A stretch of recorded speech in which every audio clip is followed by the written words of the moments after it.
Hey guys, Sam here, and welcome back to another episode of our Leeds United Career Mode series. As we leave the transfer window, we enter September, and what will now be a new layout for the Career Mode series, or I guess it's not a layout, but a new format, a new schedule. I guess we'll sort of be doing 1 month at a time of this Career Mode in-game. That's pretty much what we're going to do. So today we'll be going through September, and however many games is in that month is however many games we'll play. Today we have 5 games for you, and we also have our Champions League group stage debut. But before we get into that, we host West Ham United, who go up 1-0 in the 50th minute, thanks to Theo Walcott in what was a very, very tough game. And really just a struggle. We really, on the offensive end, were just terrible. We were just terrible. That's the only way to say it. A pretty boring game at the end of the day. West Ham earned a very, very good 1-0 win against us, and it was just a shocking way to start the episode, really, and to kick off September, leaving the transfer window.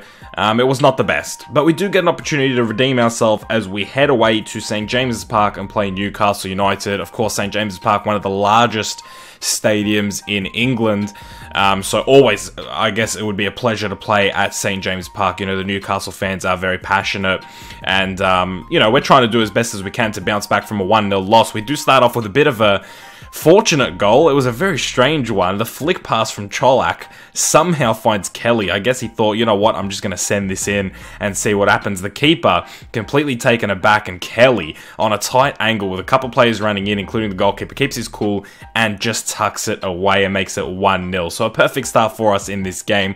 And just 5 minutes later, we are attacking again. Kelly, the man who scored, this time looking for an assist. He doesn't actually get it because Ben Woodburn can't convert off the cross, but it is Lucas Perez, opportunistic as ever, who finds himself in a position to put the ball in the back of the net and make it 2-0. And within the span of about 5 minutes, we were 2-0 up and looking very, very comfortable. Sergi Enrique, I thought there, had a fantastic chance to bring it back to 2-1 and maybe change the shape of the game, but unfortunately he didn't, and Ben Woodburn with a fantastic run, a fantastic cut-in, and a fantastic finish makes it 3-0 before halftime. It puts us in the driver's seat now to take 3 points and play a bit of free-flowing football. And it's Ben Woodburn once again, a cheeky little 1-2 with, I believe, Lucas Perez, again with the cut-in, looking like Iron Robin on his right foot instead of Robin, who's typically on his left when he cuts in. And it's a fantastic finish from Ben Woodburn, a man who started this season really, really well. A player who wasn't guaranteed that he would be a starting player or that he would even get that many minutes, but he has really taken his opportunities. Ben Woodburn really impressed me in the opening month or two of this season, and he's definitely going to be getting more game time because he's playing like an absolute beast right now. To finish off the game, it's Ruben Loftus-Cheek with another just sensational finish, some great goals in this game, and then he makes it 5-1 before the full-time whistle to just get an emphatic 3 points, a great bounce back here against Newcastle United, and a really well-earned 3 points. Good to see us clicking on the offensive end after some changes. Of course, maybe the rotation is playing a part in it, maybe because we're rotating so much I can't get used to attacking players, and therefore we're just not clicking every single game. That might be a little bit inconsistent. It was Lucas Perez who got a fantastic 10 out of 10, getting himself, I believe, some of his first points on the board, I think he struggled so far. As we move into our Champions League group stage, guys, you do not see that badge incorrectly. You are not seeing things. It is Real Madrid to kick off our Champions League group stages. Absolutely ridiculous. Leeds United at the Santiago Bernabeu. These two teams have not matched up in, I think in this career mode, it would be 18 years. I think the last time that these two faced was 2001 in the Champions League final. Correct me if I'm wrong, but I believe that was the last time Leeds United played Real Madrid. And absolutely astonishing, because I believe we're now in the 2019-20 season. So I think this is now 2019, so it would be about 18 years since these two teams met. Those are the 11 gladiators going out there to do battle against Real Madrid. And I was just taken aback, guys. When I saw Madrid in our group, we also have Marseille and Spartak Moscow. And yeah, I was just blown back. I could not believe we got Real Madrid, and I knew this would be a massive test. And early on, it's Miralem Pjanic who puts him up. Well, not early on, early in the second half at least. The first half was like a boxing match, this game. The first half was a lot of jabbing, a lot of feeling out and seeing what the other team was made out of. Madrid had most of the possession. They were controlling the game, I'd say. Now, defensively, Varane and Ramos were absolutely great. Like, they were really, really good, but Madrid didn't find their feet attacking-wise, which was good for me, because as you could tell, they have a lot of quality. But in the second half, things started to explode, and we actually bring one back through Andros Townsend off of a Samuel Saiz cross, and he goes over and he says to Ronaldo Vieira, I'm going to be a little bit of Antoine Griezmann. I mean, the audacity from Andros Townsend to do an Atletico Madrid player's celebration at the Santiago Bernabeu, that is just ridiculous from Andros Townsend, but he does bring us back 1-1. That's a hell of a moment for him. Imagine Andros Townsend scoring a goal against Madrid. I mean, come on, that just does not happen. But we really actually kicked on from here. We actually played really well, and Kelly now looking like Iron Robin on his left. That makes a bit more sense with a great opportunity. The resulting corner was actually, again, a great opportunity. Danny Ings with a glancing header, Donnarumma doing well enough to tap that away. And again, just a few minutes later off of the second corner, we come back and Townsend feeling out those long-range shots just puts it wide as we enter the last 5 or so minutes of the game. We're still on the front foot. It's Kelly who finds Lucas Perez to Townsend, who fakes shots and leaves Sergio Ramos for dead and makes it 2-1. Can you believe it? We're actually winning at the Santiago Bernabeu 2-1 with Andros, I was trying to call him Antoine Townsend here with the same celebration again. I didn't even mean to do it, he just did it. I mean, just absolutely rinses Sergio Ramos. He leaves him for dead. I mean, that is something you'd expect from the upper echelon players to do that to Sergio Ramos. But Andros frickin' Townsend has just done it, and he has a brace in Madrid, which is absolutely crazy. The dying minutes, though, Madrid are not laying down, and it's Ramsdale risking it all, running out and tapping it away.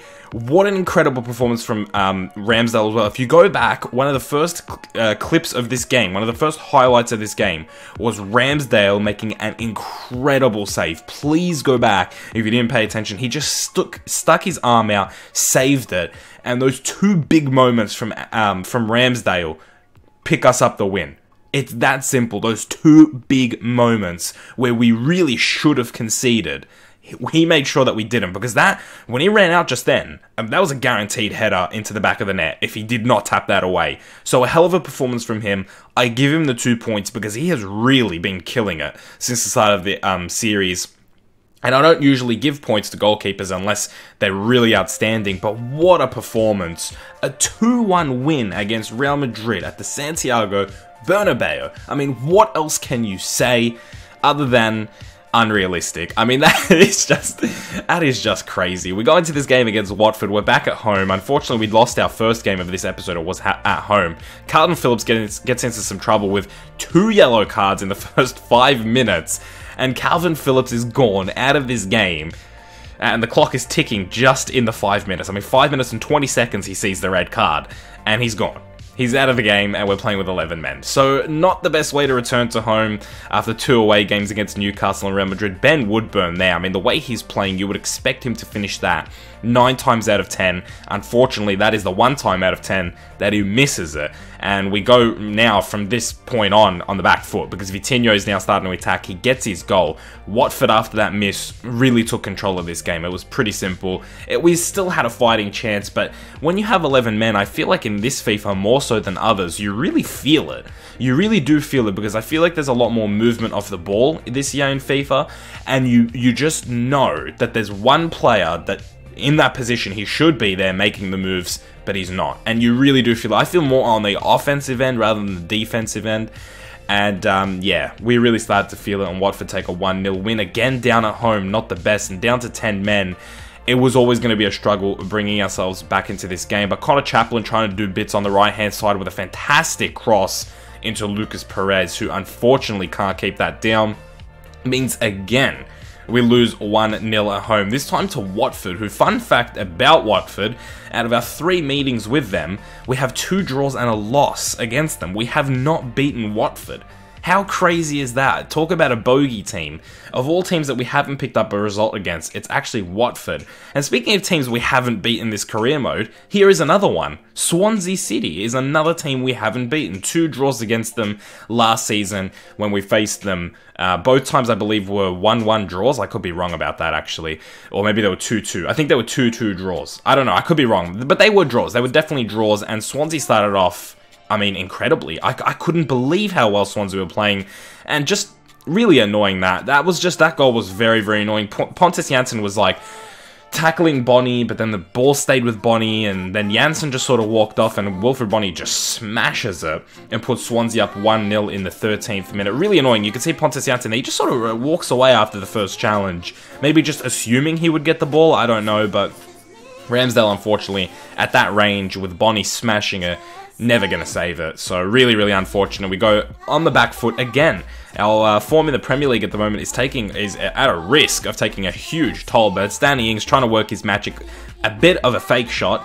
He hits the post and puts it back in. I was really, really scared that I wasn't going to get the goal there, guys. I probably would have just gone apeshit. I don't even know what I would have done, because that was such a well-played dribble from Danny Ings, and then to screw up the finishing so bad. He was so lucky it came straight back to him. There was no one there to save the ball. He just puts it in. Mawson, unfortunately, he was so close yet so far, and he brings us back on level terms. A few minutes later, Swansea City are like, hang on a minute, we're not going to be down that long, or we're not going to be drawing for that long, and it's again Pontus Jansson involved in the defensive end. I was just mashing buttons trying to get rid of the ball. I pass it straight into the path of Borja Baston, and he makes absolutely no mistake on the second effort. It was just a fantastic finish, really. Didn't waste any time, didn't try and set it up, just took a touch and finished it. And unfortunately, we're right back where we were. I mean, in the span of like 3 or 4 minutes, we equalized, and now we're down again, and it's 2-1, and once again, we find ourselves in a very difficult position. And for the third goal, it's again Pontus Jansson. And this time, I can't even explain what happened, because I have no idea why he ran across the path of the ball and didn't grab. I mean, take a look at that. What was Pontus Jansson doing there? One of his worst defensive performances, because quite literally, it was his errors. He was responsible for all 3 goals going in, which is crazy. I mean, the first one might be a little bit harsh, but the other 2 were definitely his fault. And we have a 3-1 loss to our names against Swansea, who now, similar to Watford, we've drawn with twice and lost to once. And games like this is so hard to pick players that deserve the votes, but I guess Sayes with his assist got the 3 votes, Danny Ings with the goal got 2, but just really, really, I don't even know what to call it. It was a really, really terrible domestic, I would say. Domestically, this episode was shocking, and that just says it. We're 15th in the league with 2 wins and 4 losses. Really, really poor form. I mean, we're not as bad as Arsenal, who have 3 draws and 3 losses out of 6 games, not a win to their name, and City, who are 1 win, 3 draws, 2 losses at the moment, but really, really poor. I mean, really, really poor start. There were some bright moments, obviously the win against Real Madrid, but before that, the win against Newcastle. For some reason, everything was going really well. Unfortunately, that didn't carry, and we find ourselves in 15th position at the end of September. So next episode, guys, we'll continue with our Champions League games, and we also have a lot of domestic games as well. So next couple of months will be very, very busy. That's what the Billy Bremner table looks like at the moment. At the moment, it's Samuel Sayes at the top of the tree, 7 points to his name. And he will definitely be fighting, because of course he did win Season 1's Billy Bremner Award, and I'm sure he wants that back after losing it in Season 2. And then a 4-way tie in second place between Luke Ayling, who's had a fantastic start to the season in the right back position, Ben Woodburn, who's been one of the most impressive players in the team at the moment, and then the 2 strikers, Lucas Perez and Danny Ings, on 6 points. Connor Chaplin in third with 4 points. Guys, that is how today's episode ends. If you did enjoy it, do leave a like on the video. I hope you did enjoy today's video. I hope you had a good day. I'll see you guys in the next one very soon. Keep it real.